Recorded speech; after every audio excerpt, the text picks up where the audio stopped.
Kuna kauli moja ambayo mimi huwa naizungumza mara kadhaa nikiwasisitiza na kuwakumbusha kuwa hakuna kilicho bora kuzidi muda, na mara zote huwa nawaambia wakati utatupa majibu. Wakati huwa ni jibu la kila ulaghai. Ulaghai wowote huwa unajibiwa na muda, na muda unapofika majibu yatakuja tu, hata kama utakuwa umeficha kwenye kiwango gani ambacho umeficha, lakini muda ukifika majibu yanatoka. Ni rasmi, mazungumzo yamevunjika. Rasmi mazungumzo yamevunjika bila kufikia mwafaka.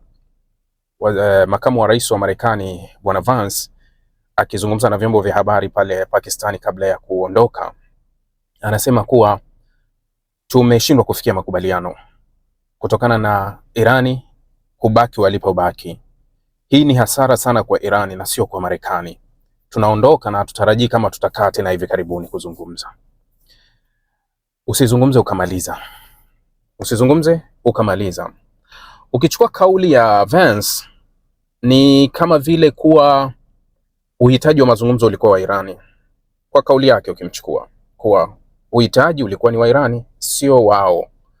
Na wakajaribu kutumia, unajua jana wakati nazungumza niliwaambia kuwa, au juzi, kuanzia juzi jioni nilivyozungumza, hasa walio kwenye magroup, niliwaeleza kuwa fuatilia vyombo vya habari hasa vinavyomilikiwa au vyenye mrengo wa magharibi, vinajaribu kuchezesha narrative, hadithi, simulizi, kuigeuza kuipeleka upande wa pili. Yani kuifanya kuwa hadithi hii ionekane kama kuwa haya mazungumzo tumekuja tu kwa sababu yenu. Yani nyinyi mmesalimu amri ndio mmekuja kwenye mazungumzo, sio sisi. Hata huyu Vance kabla ya kuelekea Pakistan naye alitoa maneno fulani ambayo yalikuwa ni ya vitisho na kejeli kwa Irani, kuonyesha kama si lolote, hawana chochote na sisi tunaweza kumaliza huu mchezo vizuri tu. Ilikuwa ni kile ambacho unatafsiri, yani unaweza kusema kuwa unatafsiri ushindi wa Donald Trump baada ya Irani kukubali kukaa kwenye meza. Nadhani tafsiri pekee yake unaweza kupeleka, kwa sababu wakati Irani walivyosema kuwa okay, tutafanya mazungumzo kule Pakistan, Trump aliandika kwenye mtandao wake wa Truth katika tweet ya pili baada ya makubaliano, alisema kuwa huu ni ushindi kamili wa Marekani. Kwa hiyo tafsiri ya ushindi wa Marekani ilikuwa Irani kukaa kwenye meza. Yani Irani kukubali kukaa kwenye meza ilikuwa tafsiri ya ushindi kwa Marekani. Sasa ukiendelea kusoma lile andiko, anasema kuwa mambo mengi tumesha kubaliana. Wamekubali kuwa hawatakuwa na nuclear. Hiyo tumesha kubaliana na hawataki kujadili kuhusu hilo. Akazungumza mambo mengine kuwa mambo mengi yamebaki, tutayapitisha. Sasa kuna kitu kimoja ambacho kimetokea kwenye haya mazungumzo. Nadhani Marekani bado wana ile nadharia ambayo inatembea kichwani, na always huwa nasema kuwa Marekani ni simba. Unajua? Okay, ni simba. Lakini simba ana muda. Simba kuna wakati ikifika muda wake kazeeka, wale wenzake wale wenye nguvu wanamchukulia kila kitu, wanawake zake, malisho yake, kila kitu chake, hadi sehemu anazokaa yeye wanachukua. Huwezi kutufanya lolote. We simba mzee. Inabaki kuwa hivyo. We ni simba mzee ambaye huwezi kutusumbua lolote. Sasa nadharia ya mindset inaobaki kwenye simba ni kuwa mimi ni simba. Ni kweli, wewe ni simba, lakini sio simba yule. Meno huna, kucha za kukwarua huna. Ndio maana hata swala wanaweza wakapita mbele yako, digidigi wanapita bila wasiwasi wowote, lakini hao digidigi watahofia simba wengine ambao sio wewe. Nilisikia kauli ya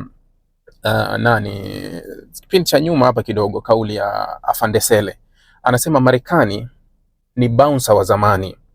Bouncer huyu alipelekwa gerezani, miaka kakaa gerezani. Sasa ametoka gerezani, karudi mtaani, bado ana mindset ya kuwa mimi nilikuwa bouncer enzi hizo. Kumbe huku nyuma kuna vijana wamekuwa, wameenda mazoezi, wamekuwa mabouncer kweli kweli na hawatishwi.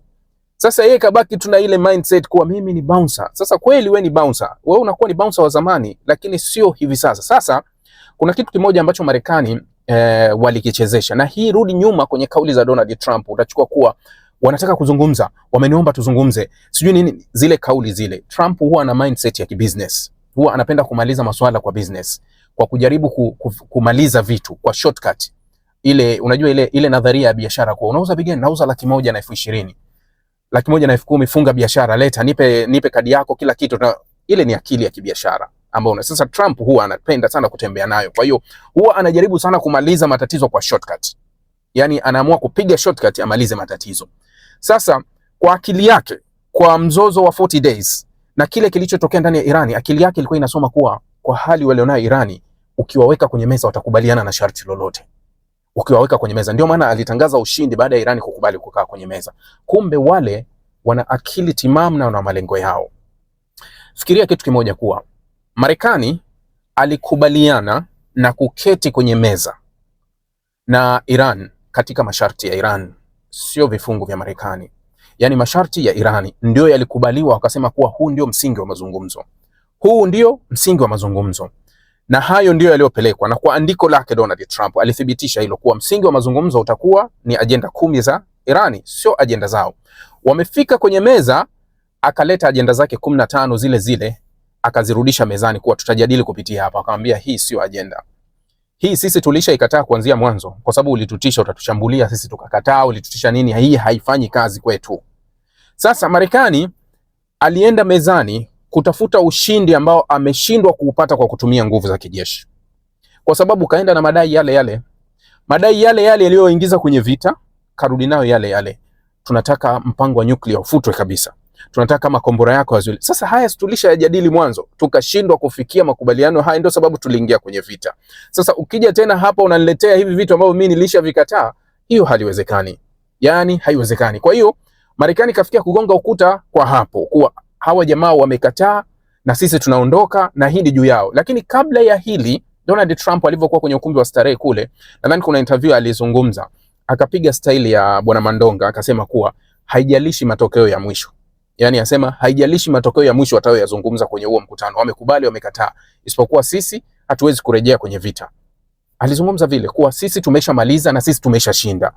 Yani akapiga ile style ya Mandonga, ukinipiga nimekupiga, ukinipiga nimekupiga. Ndio hiyo, kuwa sisi haturejei kwa sababu sisi tayari tumeshashinda.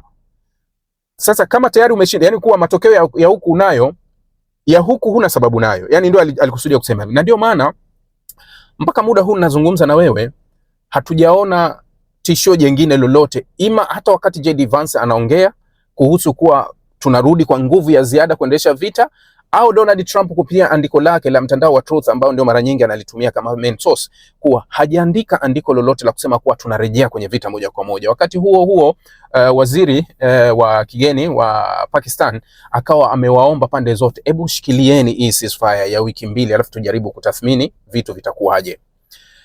Nilichokigundua kwenye hili pia ni upungufu mkubwa wa viongozi wa Marekani wenye uwezo. Yani unajua mfano serikali hii ya Donald Trump, hii ya awamu ya pili, bora hata ya awamu ya kwanza ilikuwa kidogo kama kina John Bolton, kina watu wengine walikuwa na akili kiasi cha kuweza kuchanganua mambo, yani kuweza. Hii ya pili kwa kweli ina shida.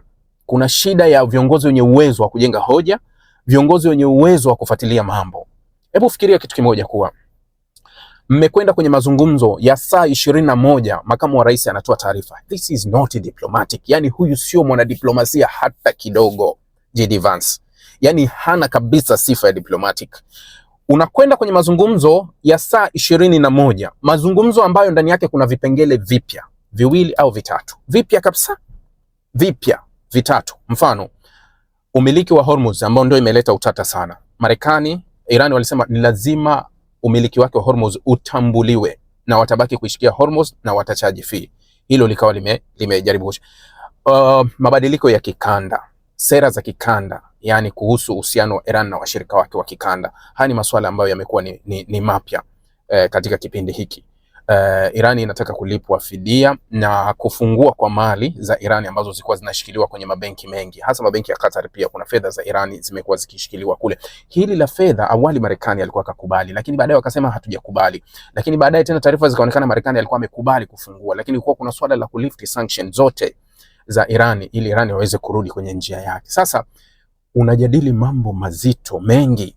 Fikiria kitu kimoja, kuwa wakati ule wamekutana kwenye mazungumzo ya mwaka jana ile mara 2, mwaka jana wamekutana mara 6, mwaka huu wamekutana mara 3, walikuwa kijadili nyuklia na makombora tu. Nyuklia na makombora, lakini walikuwa kila wakizungumza wanapeana time. Naenda kafikirie, kwa sababu tunajadili vitu vizito. Huwezi kufaino, yani useme kuwa JD Vance alikuwa ameenda pale amaliza kila kitu. Irani hatutengenezi urani, sawa. Irani tunaiachia Hormuz. Irani tunafanya nini? Utamalizaje hivyo? Bana, hii sio posa. Sasa Kilichotokea ni kuwa uwezo wa JD Vance pia ukaonekana na wenyewe kuwa ni uwezo dhaifu. Kiuhalisia unaweza kusema uwezo dhaifu, licha ya kuwa yeye mwenyewe anasema kuwa mazungumzo yote amekuwa akiwasiliana na Donald Trump. Anasema tumepigiana simu na Trump kiasi cha mara 6 mpaka mara 10. Maana muda mwingi alikuwa anawasiliana na Trump, akizungumza anawasiliana na Trump, akizungumza anawasiliana na Trump. Kwa hiyo inakuwa vile. Sasa haya ni mazungumzo ambayo yani unajua kitu ambacho kimevuruga haya mazungumzo. Kilichovuruga haya mazungumzo ni kuwa posa iliyopelekwa ilikuwa ni posa ya Halima. Mfano, posa iliyopelekwa ni posa ya Halima, na ndio posa iliyokubaliwa ilikuwa ni posa ya Halima. Wakati mahari inakuja tunajadili kuhusu kiasi gani mahari, wamekuja kujadili kuhusu ndoa ya Khadija. Sio, umenielewa? Yani aliyeposwa mwingine, anayepangiwa mahari ni mwingine. Hamwezi kufika kwa sababu aliyeposwa ni Halima. Hauwezi kupatana mahari kalipwe kwa Khadija. Ni vitu viwili tofauti, kwa sababu agreement ya kuwaweka kwenye mazungumzo ilikuwa ni vifungu 10 vya Irani. Unapoleta kwenye mjadala unakuja na vifungu 15 vya Marekani. Mnafikia wapi mwafaka? Mnafikia wapi mwafaka? Hamwezi kufikia mwafaka. Sasa jana kukawa kuna zile taarifa ambazo Donald Trump aliandika kwenye mtandao, na baadhi CENTCOM waliandika kuwa meli mbili za Marekani zilikuwa za kijeshi, zilikuwa zimevuka mfereji wa Hormuz kwa mara ya kwanza, zikaenda upande wa pili, upande wa Ghuba.